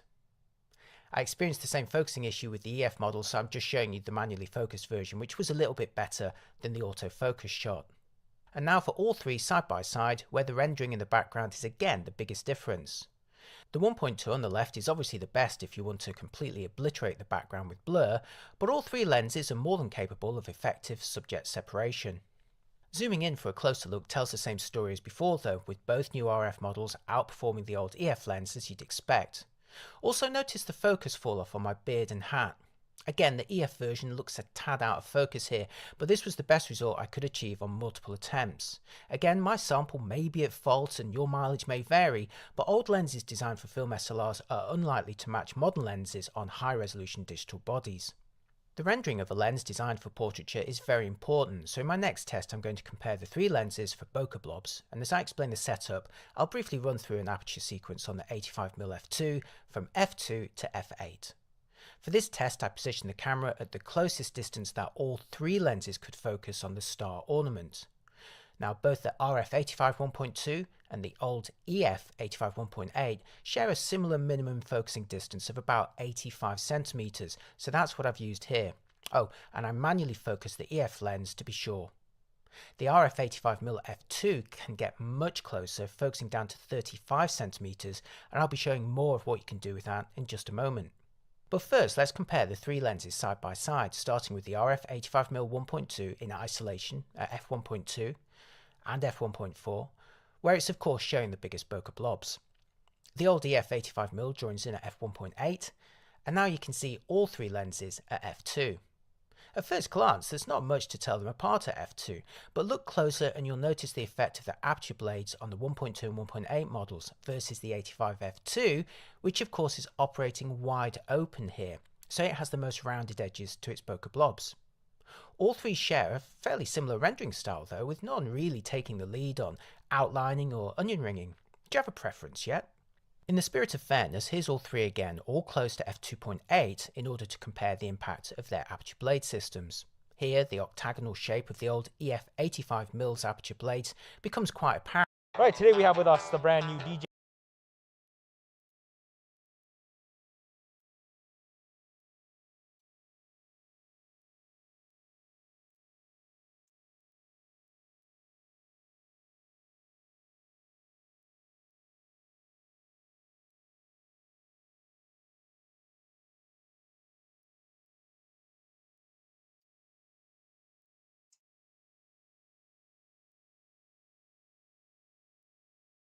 Ella Blanc became famous for doing 236 episodes of Friends where he made $200 million, but doing the show he was made dumber. Ella Blanc had a rough career before Friends where he wasn't making much money and had to do the Red Shoe Diaries, which was a softcore porno. He was so broke that when applying to be on the show Friends and sending in his photos, he had to file his own tooth to make it look proper so he'd get a chance at being cast. He ended up getting cast with a salary of $22,500 per episode for the first season, which was tied with the rest of the cast, but he ended up using the money to pay all of his debts while Courtney Cox bought a car. Producers had an issue in the first season, and that was that they felt Matt LeBlanc's character was too similar to Matthew Perry's. That's because the character of Joey wasn't an idiot in the first season. They thought if they made him dumber, it would be funnier. This is fairly common, like Angus Jones, whose character on 2.5 Men was written to be dumber and dumber every season. And there's also the Flanderization effect, where they write a character to have one joke too many times it becomes their whole personality. Because stupidity became Joey's personality is why he didn't get a big ending in the finale. Good news for Matt LeBlanc is why he got the spin-off Joey and made $35 million. But yeah, I'd be an idiot also for $35 million. With that, I'm Charles Pearl. Subscribe to learn something. Ella Blanc became famous for doing 236 episodes of Friends where he made $200 million, but doing the show he was made dumber. Ella Blanc had a rough career before Friends where he wasn't making much money and had to do the Red Shoe Diaries, which was a softcore porno.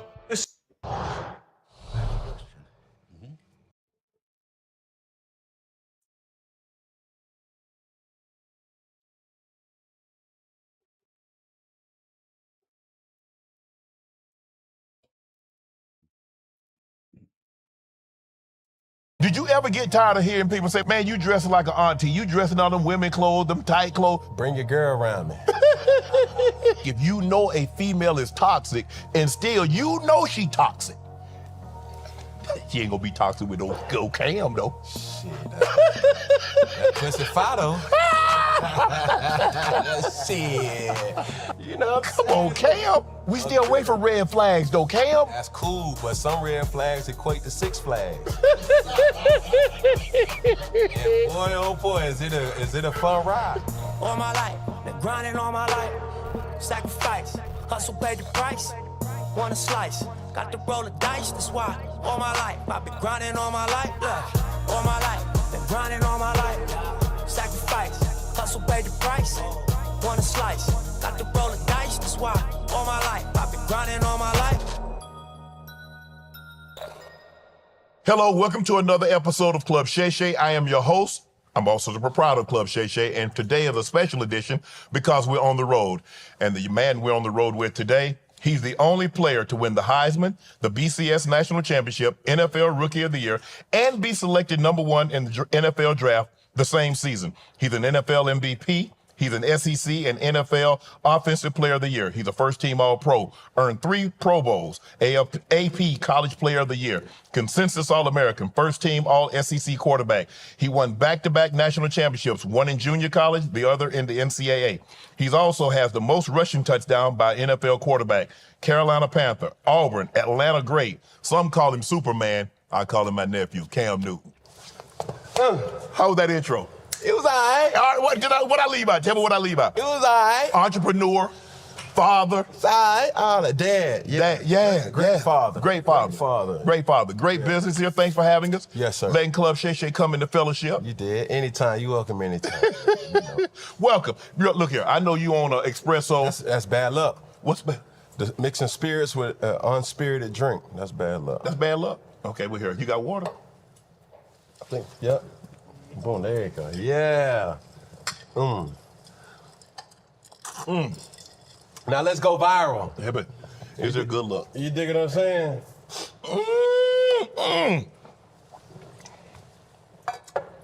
So let's rock and roll. How you doing? Oh, I'm magnificent. Any better, I'll be a twin. See what I'm saying?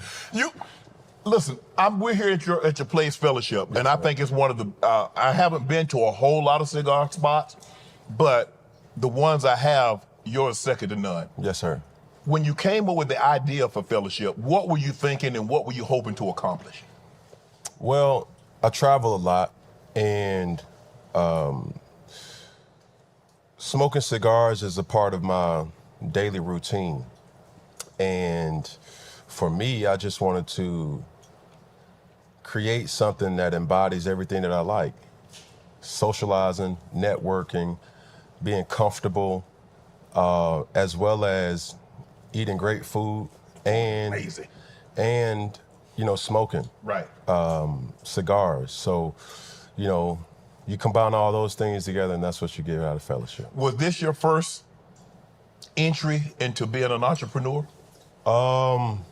Indirectly. Or directly, yes. Indirectly, no. I think the first one was realizing at the age of 20, I'm the man of my bloodline. Okay. And I say that humbly, being that I got so much high regard to my father.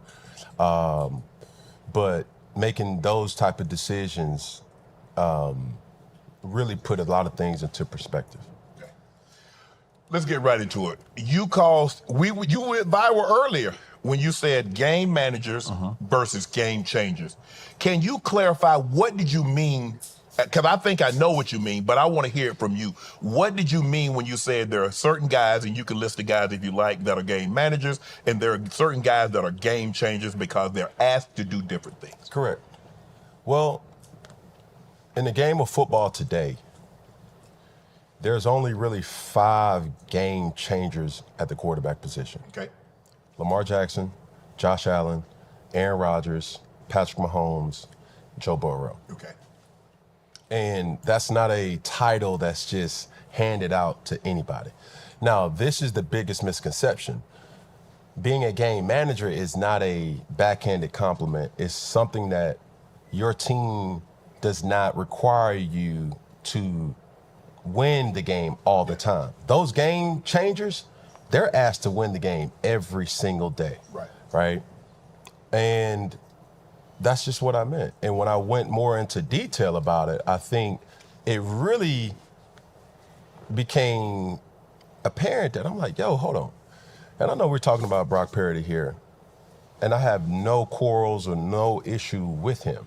I think his his rise to who he is the perfect definition of the American dream. Right. Hardworking, get it out the mud, earn every single thing that you get, and he's done right by the opportunity that he was presented with. Right.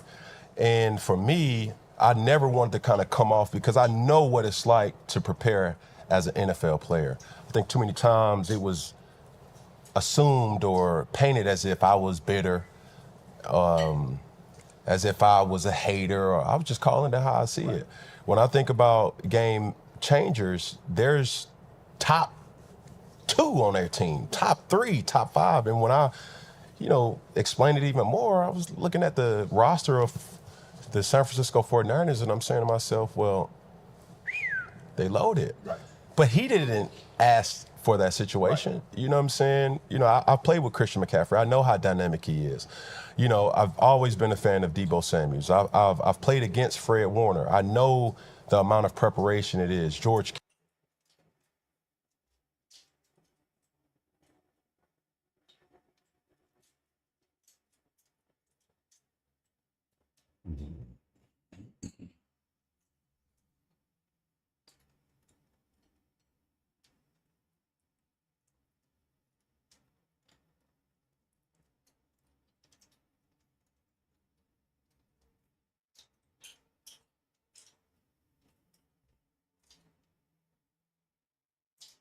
Like one of my favorite players in the NBA right now is T.J. McConnell. All right, just do it one more. T.J. McConnell is like... He's like Draymond, but a guard. Yeah, he's like Draymond as a point guard. Yeah. He is. Talking about T.J. McConnell, one of my favorite players in the NBA. TJ, he's like there's certain guys, they check into the game and it changes the flow of the game. Yeah, for sure. Peyton Pritchard's like that.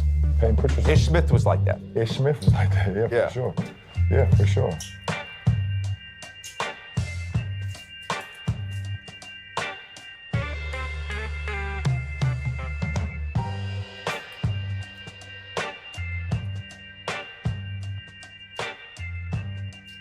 Welcome to episode 4 of Mind the Game podcast with LeBron James and me, JJ Redick, presented by Uninterrupted and 342 Productions. This discussion is centered around space in the NBA and how to exploit that space, icons in women's college basketball, and of course, one of the most famous defensive plays in NBA history, told through the mind, the eyes, and the words of LeBron James.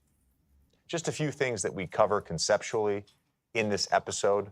I want to go through these right now just to give you guys a little precursor to the concepts that we talk about.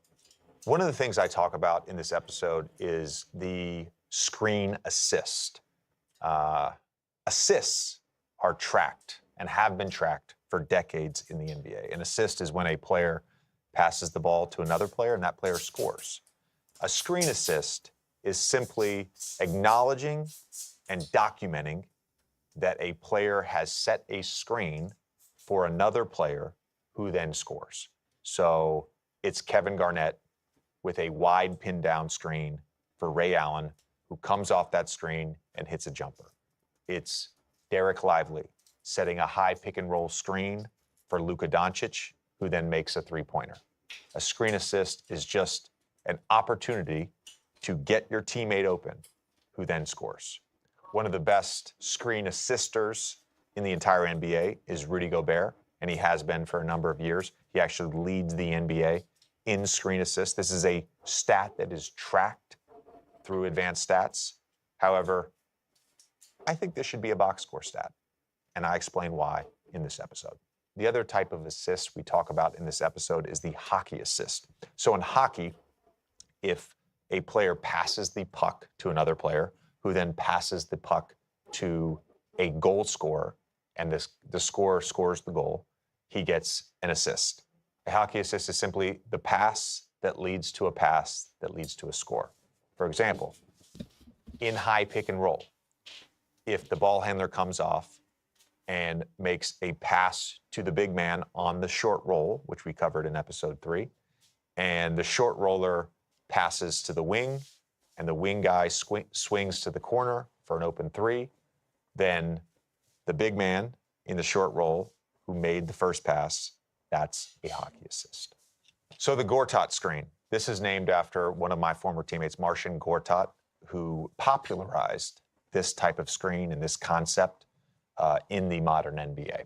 So if we talk about a spread pick and roll right here, and you have 5 offensive players and 5 defensive players, in today's NBA, the X5, the 5 guarding the 5 men on the offense, he's oftentimes in drop coverage. Drop coverage is simply the big man in a pick and roll dropping into the paint. He's not at the level. The level of the screen is at the level of the offensive player setting the screen. Drop coverage is simply your back off of the level. So a Gortat screen is when the offensive player comes around the pick and roll, the defensive player goes over the top of the pick and roll. And at this point, the offensive player has an advantage, and as LeBron calls it, a hostage dribble, or putting a player in jail. He keeps the defender on his back. Instead of rolling to the rim, this screener rolls into another screen on the drop coverage big, which allows the ball handler to get all the way to the basket. That is something that Marcin Gortat ran a ton with John Wall, something I first really noticed when I went to Philadelphia and I played against the Boston Celtics a bunch. Daniel Tice, Al Horford, excellent Gortat screeners. That is the Gortat screen. Another concept we talk about specifically as it relates to Nikola Jokic is court mapping. Court mapping is simply knowing where everyone is on the court and the tendencies of those players based upon NBA concepts. So here's an example. Let's say this is Nikola Jokic with the basketball, and this is 2 Nuggets players going into a high split. Again, a split is just when 2 off-ball players go to screen for each other. Let's say that this is Reggie Jackson, and Reggie Jackson sets a screen on Christian Brown, and Christian Brown cuts to the basket. Nikola Jokic has mapped the court. He knows this help defender is not really involved in the play. He's reading what these 2 defenders are doing. He also knows that as this cutter cuts to the basket, chances are this help defender, because he's been taught this way, is going to help on this cut. Whether it is a scoring cut or not, he's going to help. He has awareness of this cut. So court mapping is simply, I know this guy's going to be open. I'm going to make this skip pass for a 3. Peyton Watson 3. That's court mapping. It's simply knowing where everyone is on the court. Another example of that from Nikola Jokic. Nikola Jokic in a post-up right here against the New York Knicks. Josh Hart right here as a help defender. Aaron Gordon in the dunker spot in this area. Josh Hart coming from the baseline side on a double. Nikola Jokic knows that Aaron Gordon is in the dunker spot, assuming he can get inside position. He just makes an over-the-head pass right to Aaron Gordon for a layup. That's court mapping. Spatial awareness. So a flood typically happens on a wing isolation. So let's say this is Jason Tatum. He's got a clear side. He's the offensive player. He's the O. He's got a clear side on offense. And let's say the other Boston players are all either at the top of the key or on the weak side, which we explained in a prior episode. Flooding simply means that the low man, the man closest to the rim, floods the lane and comes across the lane. That is flooding right here. So now Jason Tatum, instead of being isolated alone against one defender, has a second defender. All the other defenders on the weak side then get in help position. But this is the guy right here who comes across the lane and floods. Boxes and elbows, again, sometimes the meaning of the concept is simply in the word. If you look at a court, typically the lowest hash mark is a box. This part of the court on the lane, these are called the elbows right here. So boxes and elbows simply means that the help defense is stationed at the boxes and elbows. So think about an isolation at the top of the key. Let's say, again, it's Jason Tatum. He's isolating at the top of the key against the defender. Boston is spread out, 5 out. These defenders are at boxes and elbows. I want to thank you guys again for watching and listening to Mind the Game podcast with LeBron James and JJ Redick. If you haven't already, please hit that subscribe button. We just recorded episodes 5 and 6. I'm biased, of course, but I think they're some of our best work yet.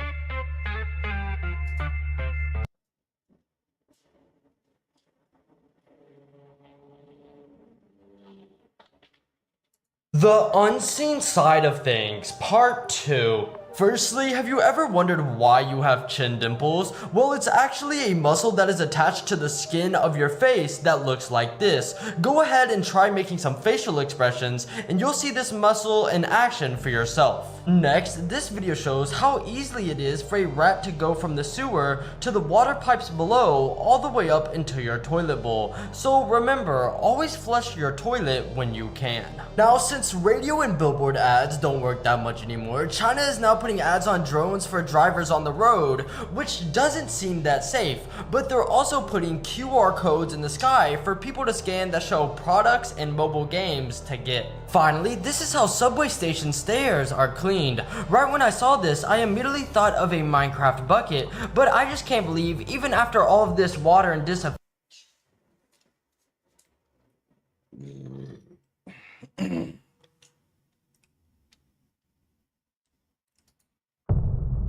Lick. I feel like I'm gonna throw up now. I know, yeah.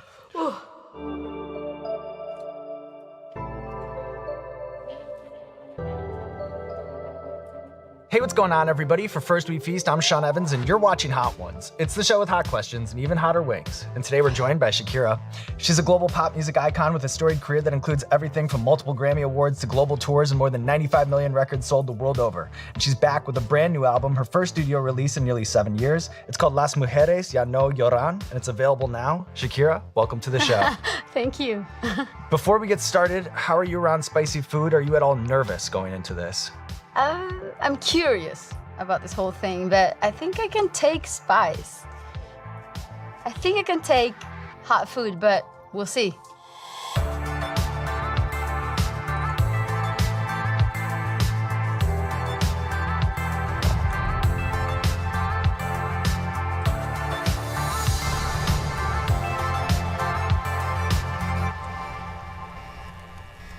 So I don't have to put any sauce on it? You don't have to. We cut out Oh.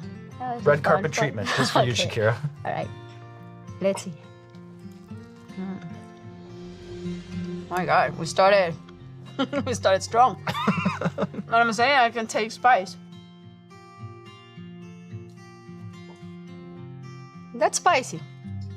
I must confess that I put some Vaseline on my lips. That was smart. I saw you do that. Came in prepared. Yeah, because with the New York weather, my lips are You and me already both. burning. You so and me both.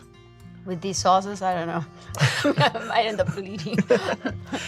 So you talked about the creative process for this album being alchemizing as a way to turn your tears into diamonds. Van Morrison, who I know that you adore, he has a quote that goes, "I write songs to heal myself. If they heal others, that's a bonus." Does that at all resonate with you? Yeah, because the writing process is not a premeditated